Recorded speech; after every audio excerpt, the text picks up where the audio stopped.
बिल्ली का रोना कुछ लोग अशुभ मानते हैं, कुछ इस पर यकीन नहीं करते हैं। नमस्कार मित्रों, आपका अपना YouTube चैनल बुद्धिजीवी विचार में आपका स्वागत है।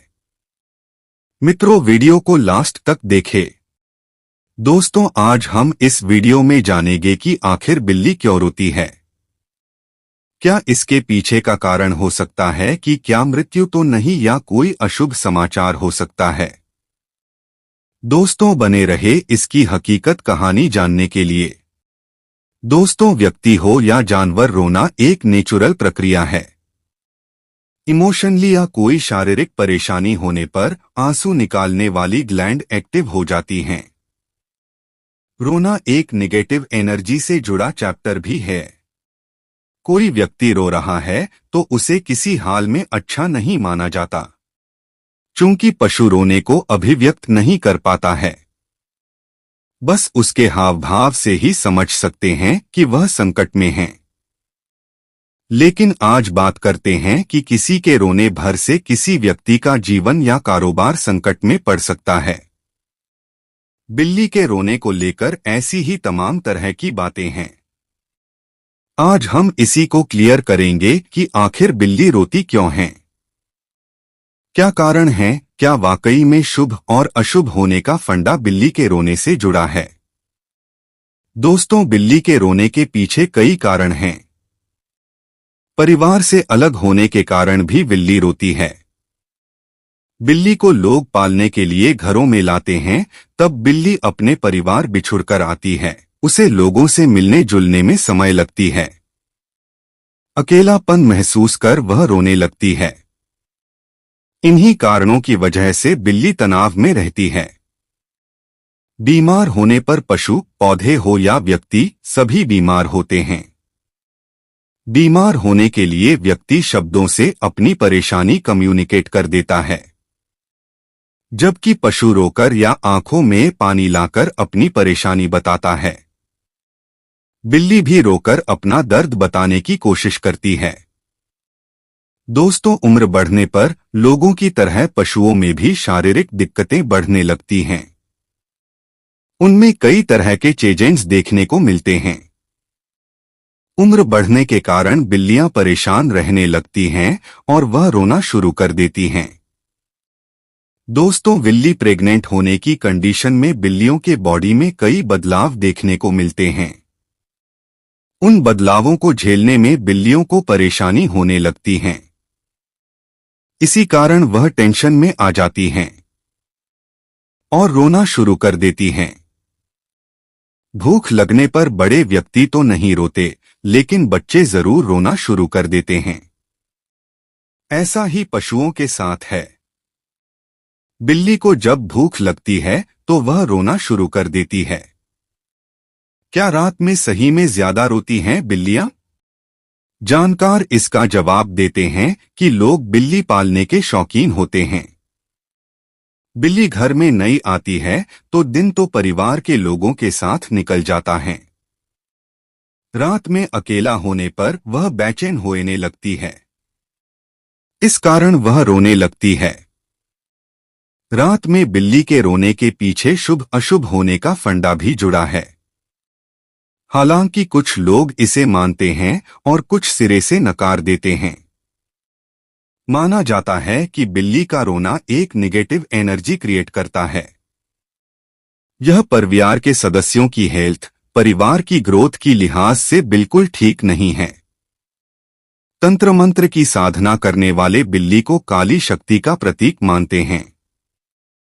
बिल्ली का रोना एक डरावना अनुभव होता है। इससे एक डर पैदा होता है। ऐसा माना जाता है कि बिल्ली के घर के बाहर या अंदर रोने से कोई अनहोनी होने वाली है। ऐसी भी मान्यता है कि बिल्ली को भविष्य में होने वाली घटनाओं का आभास हो जाता है।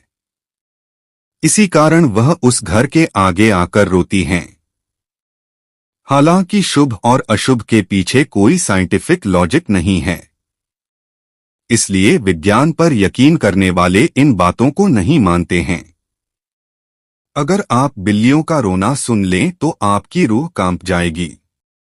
बिल्लियों का रोना अपशगुन माना जाता है। लेकिन क्या आपको पता है कि बिल्लियों के रोने के पीछे की सच्चाई क्या है? आइए जानते हैं। भारतीय घरों में अपशगुन और शगुन का काफी महत्व है। कांच का टूटना, बिल्ली का रास्ता काटना, दूध का गिर जाना, घर में कबूतर का बैठना और ना जाने कितनी ऐसी चीजें हैं जो अगर हो जाएं तो कह दिया जाता है कि अरे अपशगुन हो गया। इसी तरह बिल्ली का रोना भी कुछ अशुभ होने का संकेत माना जाता है। अगर आपने कभी बिल्ली के रोने की आवाज सुन ली तो आपकी रूह कांप जाएगी। बिल्ली के रोने की आवाज आते ही बड़ों के मुंह से सबसे पहले यही निकलता है कि अब कुछ बुरा होने वाला है। बिल्ली की ये आवाज कई बार किसी बच्चे के रोने की आवाज जैसी लगती है। ऐसे में आइए इसके पीछे की सच्चाई जानते हैं। बिल्लियों का रोना अशुभ तो माना जाता है, लेकिन क्या आपने कभी सोचा है कि आखिर बिल्लियां रोती क्यों हैं? वन्य जीवों पर कई किताबें लिख चुके वन्य जीव विशेषज्ञ कि बिल्लियों के रोने की जो आवाज आती है वो असल में उनके रोने की नहीं बल्कि लड़ने की आवाज होती है। रात को अंधेरे में उनके रोने की आवाज सुन अच्छे अच्छे डर जाते हैं। ये आवाजें कई बार ऐसी लगती हैं जैसे कोई बच्चा रो रहा हो। इस आवाज में काफी भय होता है। बिल्लियों का इस तरह लड़ना उनके लिए कई बार जानलेवा हो जाता है। उन्होंने आगे कहा कि बिल्लियां लड़ते हुए अपनी पूंछ पटकती हैं और गर्दन के बालों को फुला लेती हैं। कई बार इनकी लड़ाई में कोई एक प्रतिद्वंद्वी अपनी जान से हाथ भी धो बैठता है। हमारे घरों के आसपास भटकने वाली बिल्लियां दरअसल कमाल की जीव हैं। उनके अंदर तमाम ऐसी खासियतें हैं जो हमें हैरान कर सकती हैं। बिल्लियों के कान इतने तेज होते हैं कि चूहे के चलने की आवाज भी सुन लेती हैं। रिस्पांस टाइम इतना कम होता है कि सांप भी उन्हें डस नहीं पाता है। वे पलक झपकते ही क्रिया पर प्रतिक्रिया देती हैं, इतनी तेजी से कि हम उन्हें देख भी नहीं पाते हैं। बिल्लियों को लेकर एक और कहावत है। माना जाता है कि अगर बिल्ली आपका रास्ता काट जाए तो समझ जाइए कि कुछ अनहोनी होने वाली है। मान्यता है कि कुत्ते की तरह बिल्ली की छठी इंद्री काफी विकसित होती है, इसलिए यह भविष्य में होने वाली घटनाओं को पहले जान लेती है। इसलिए अक्सर कहा जाता है कि अगर आप कहीं जा रहे हैं और रास्ते में बिल्ली आपके सामने से क्रॉस कर जाए तो वहीं रुक जाएं। नमस्कार दोस्तों, वीडियो देखने के लिए धन्यवाद। सामने से क्रॉस कर जाएं तो वहीं रुक जाएं। नमस्कार दोस्तों, वीडियो देखने के लिए धन्यवाद।